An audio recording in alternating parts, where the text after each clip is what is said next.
दोस्तों आशा करता हूँ आप लोग अच्छे होंगे। तो आज हम लोग मैनेजमेंट जो पहले चैप्टर है उसका सेकंड लेक्चर को देखते हैं। उसमें हम लोग जो टॉपिक देखने वाले हैं वो importance of management, functions of management और तो ये दो टॉपिक को कवर करेंगे आज के लेक्चर में।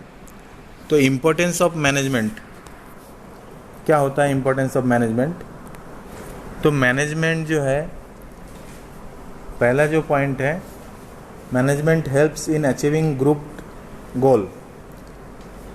तो management creates team and coordinate with individual to achieve individual goal along with organisational goal. तो मैनेजमेंट जो है सहयोग करता है, मदद करता है ये जो ग्रुप का गोल है उसको अचीव करने के लिए, पूरे संगठन का जो गोल है, उद्देश्य है, उसको पूर्ति करने के लिए मैनेजमेंट जो है वो सहयोग करता है, मदद करता है और कोऑर्डिनेट करता है अपने ग्रुप के साथ और हर एक इंडिविजुअल के साथ, जिससे कि सभी इंडिविजुअल का जो है गोल अचीव हो, साथों साथ ऑर्गेनाइजेशन का भी गोल अचीव हो। सेकंड जो है इंक्रीज एफिशिएंसी। तो management increase efficiency by using resource in the best possible manner to reduce cost and increase productivity. तो मैनेजमेंट का ये है इम्पोर्टेंस, ये है कि इससे इफ़िशिएंसी बढ़ता है। इफ़िशिएंसी किस प्रकार से बढ़ेंगे कि रिसोर्स को जो है वो प्रॉपर रिसोर्स जो है यूज़ करेंगे और जो है इससे कॉस्ट भी कम लगेगा और प्रोडक्टिविटी ज़्यादा होगा। थर्ड जो है क्रिएट्स डायनामिक ऑर्गेनाइजेशन। तो मैनेजमेंट होने से जो एम्प्लॉय है उसके जो दिक्कतें हैं वो दूर होगा और जो नए नए जो सिचुएशन या चेंजेस आता है वो एक्सेप्ट करेंगे एम्प्लॉय। और जो कॉम्पिटिटिव माने स्पर्धा के युग में जो भी प्रॉब्लम आ रहा है या फिर उसको ग्रोथ कैसे करना है उसके ऊपर भी ये मैनेजमेंट हेल्प करता है। चौथा जो है अचीविंग पर्सनल ऑब्जेक्टिव। तो ये जो है प्रॉपर मोटिवेशन के द्वारा, लीडरशिप मैनेजमेंट के द्वारा ये हर एक इंडिविजुअल का जो पर्सनल गोल है वो अचीव कर सकता है, साथों साथ ऑर्गेनाइजेशन जो ऑब्जेक्टिव्स हैं उसको भी अचीव कर सकता है। पांचवा जो है डेवलपमेंट ऑफ सोसाइटी। तो मैनेजमेंट जो है मदद करता है सोसाइटी के डेवलपमेंट में।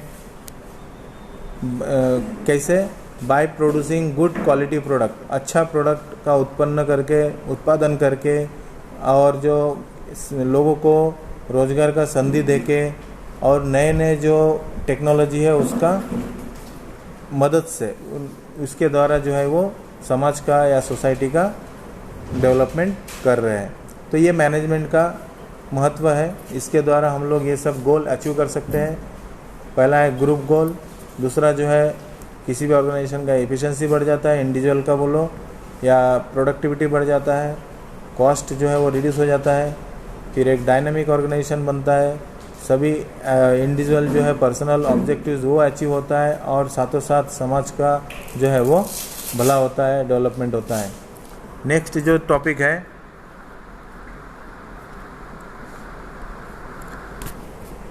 Level of management. अब मैनेजमेंट का लेवल क्या क्या होता है?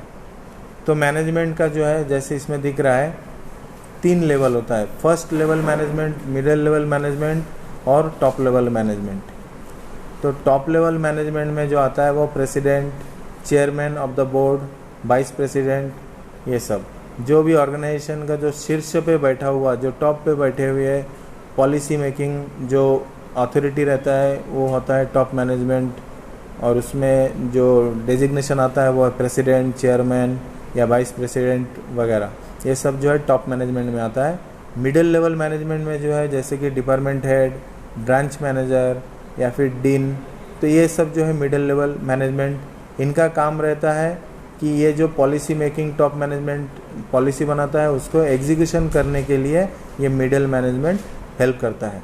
और जो लो लेवल मैनेजमेंट है या फिर फर्स्ट लेवल मैनेजमेंट, उसमें जो है सुपरवाइज़र, फोरमैन, ऑफिसर, मैनेजर वगैरह, तो ये सब जो है मिडिल मैनेजमेंट ये जो फर्स्ट लेवल मैनेजमेंट या लो लेवल मैनेजमेंट है, इनके द्वारा वो जो पॉलिसी है वो इम्प्लीमेंट करवाता है और ऑर्गेनाइजेशन में उसको जो है इम्प्लीमेंट करता है वो सब पॉलिसीज़, ठीक है, इनके द्वारा, सुपरवाइज़र, फोरमैन वगैरह के द्वारा।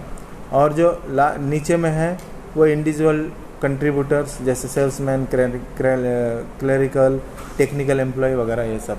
तो मोस्टली जो है वो 3 लेवल ऑफ मैनेजमेंट रहता है, top level management, middle level management और लो लेवल मैनेजमेंट। तो फिर से एक बार देखते हैं कि टॉप लेवल मैनेजमेंट, जैसे पहले ही बोला है कि उसमें आता है CEO, board of director, MD, GM, vice president. हाँ, इनका जो मेन कॉन्सेप्ट, जो मेन टास्क रहता है, जो मेन भूमिका रहता है वो कॉन्सेप्चुअल ऑफ ऑर्गेनाइजेशन गोल। तो ऑर्गेनाइजेशन का गोल डिसाइड करना, उसके लिए पॉलिसी बनाना, उसको स्ट्रेटेजी जो है वो बनाना, ऑर्गेनाइजेशन, कंट्रोलिंग और मॉनिटरिंग एक्टिविटी वगैरह, रिसोर्सेज, ये सब टॉप मैनेजमेंट देखता है।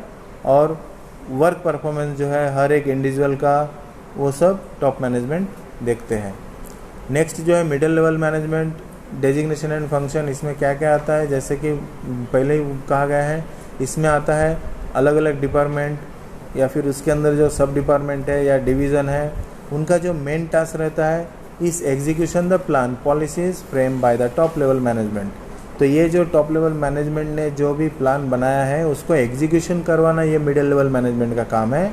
और ये जो है साथों साथ उनका एम्प्लॉय का अपॉइंटमेंट या फिर उनको इंस्ट्रक्शन देना, किसी निर्देश, आदेश, या और जो है अपने जो एम्प्लॉय है उनको मोटिवेट करना, ये सब मिडिल लेवल मैनेजमेंट का काम है। साथों साथ इंटर डिपार्टमेंट कॉपरेशन जो है वो देखा जाता है, एक विभाग दूसरे विभाग के साथ तालमेल कैसा है, उनके तालमेल जो है वो सब मिडिल लेवल मैनेजमेंट मैनेज करता है। उनके बीच में प्रॉपर कोऑर्डिनेशन होना चाहिए। और जो सुपरवाइजरी एंड ऑपरेशनल लेवल, जो तुम्हारा लो लेवल मैनेजमेंट जिसको बोलेंगे, वो इस लेवल में आता है, जिसके अंतर्गत जो डेजिग्नेशन आते हैं वो है फोरमैन, सुपरवाइज़र।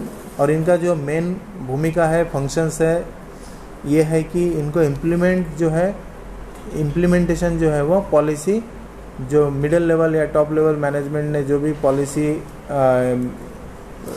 इम्प्लीमेंट करने के लिए बोला है, तो ये लोग इम्प्लीमेंट करते हैं। और ये जो है जो दिक्कतें हैं मज़दूर या जो लो लेवल के जो एम्प्लॉय है, उनका जो प्रॉब्लम है वो सब जो है मिडिल लेवल या टॉप लेवल मैनेजमेंट में वो दिक्कतें या उनका जो प्रॉब्लम है वो उनको फॉरवर्ड करते हैं। और जो है वर्कर के बीच में जो है एक डिसिप्लिन, एक नियम कानून बनाए रखने का काम ये लो लेवल मैनेजमेंट करता है। अब जो है नेक्स्ट जो टॉपिक है फंक्शंस ऑफ मैनेजमेंट। मैनेजमेंट के अंतर्गत क्या क्या फंक्शंस आता है, तो मैनेजमेंट का जो फंक्शन है उसमें planning, organising, staffing, directing, controlling. तो ये इस प्रकार से ये 5 मेन फंक्शन है ये मैनेजमेंट का। तो एक एक के बारे में हम लोग डिटेल में देखते हैं। पहला जो है प्लानिंग। तो प्लानिंग जो है ये मैनेजमेंट का फंक्शंस है। तो ये जो है ऑर्गेनाइजेशन का जो गोल है, ऑब्जेक्ट है, उसको सेट करता है। प्लानिंग के अंतर्गत targeting and formulating and action plan, it bridge the gap between where we are and where we want to reach. तो ये प्लानिंग के द्वारा वो जो गैप है, वो जो खाई है, उसको फिल किया जाता है कि जहाँ पे आज हम हैं और जहाँ हम लोग जाना चाहते हैं वो कैसे वहाँ तक पहुँच सकते हैं, वो सब गोल डिसाइड करके और प्रॉपर प्लानिंग के द्वारा वो जो टारगेट है उसको अचीव किया जाता है। सेकंड जो है फंक्शंस ऑफ मैनेजमेंट वो है ऑर्गेनाइजिंग। अब ये जो प्लानिंग किया है उसको प्रॉपर ऑर्गेनाइज करके उसको इम्प्लीमेंट करना है। तो इसमें आता है, ऑर्गेनाइजिंग में आता है कि असाइनिंग ड्यूटीज़, किसको कौन सा काम देना है, फिर कौन कौन लोग, ग्रुप टास्किंग, किस जो दल बनाया जाता है या फिर ग्रुप बनाया जाता है जो, या फिर एक यूनिट बनाया जाता है, उसमें एस्टेब्लाइजिंग ऑथोरिटी एंड रिस्पॉन्सिबिलिटी रिलेशनशिप, यानी किसको कौन सा अधिकार दिया जाएगा, किसका कौन सा जिम्मेदारी दिया जाएगा और उनका क्या कर्तव्य रहेगा, ये सब ये ऑर्गेनाइजिंग के अंतर्गत आता है।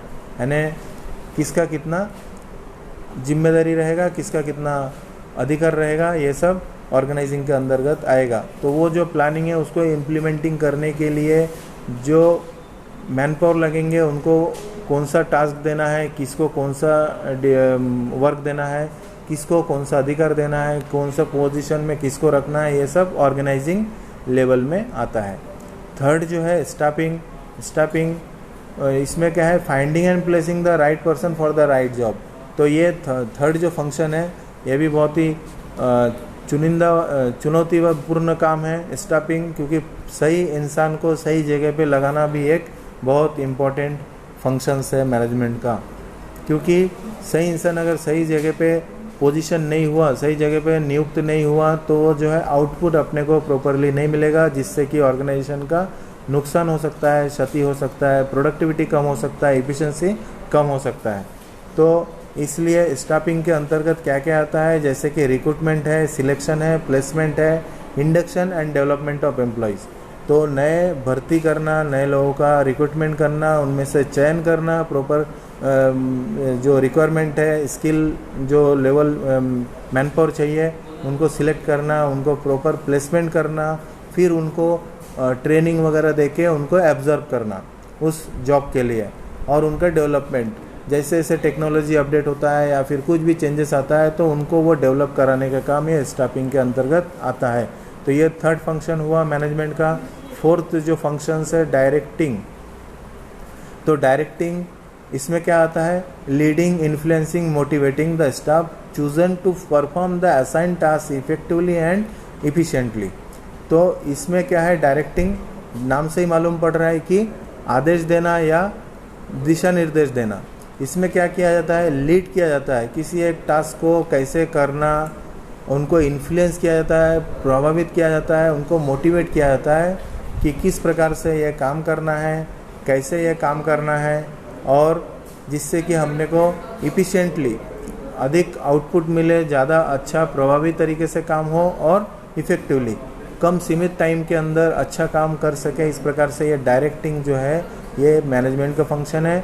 इनके अंतर्गत जो है एम्प्लॉय का ख्याल रखा जाता है, उनका मोटिवेट किया जाता है, उनका मोरल बूस्टअप किया जाता है, उनको प्रभावित किया जाता है, उनको रिवार्ड वगैरह देके, ये सब डायरेक्टिंग के अंतर्गत आता है।